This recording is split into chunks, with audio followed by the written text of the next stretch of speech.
بسم اللہ الرحمن الرحیم۔ السلام علیکم۔ نبی اکرم صلی اللہ علیہ وآلہ وسلم کی پھپھی حضرت صفیہ رضی اللہ تعالیٰ عنہ کی بہادری کا ایک واقعہ۔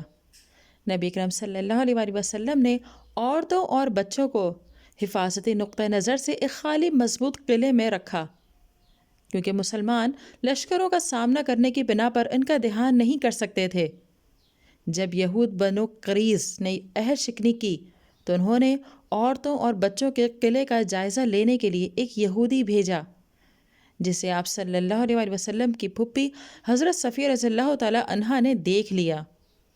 انہوں نے خیمہ کی چوب پکڑی اور قلعے سے نیچے اتر کر اس طرح مارا کہ وہ مر گیا۔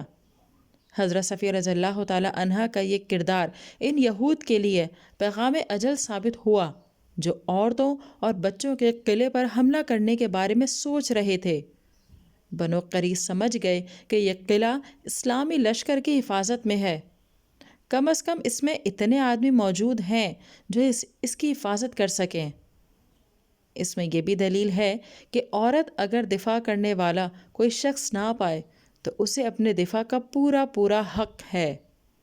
ناظرین، اگر ویڈیو پسند آئی ہے تو اسے لائک کیجئے، شیئر کیجئے، کمنٹ دیجئے اور چینل کو ضرور سبسکرائب کیجئے۔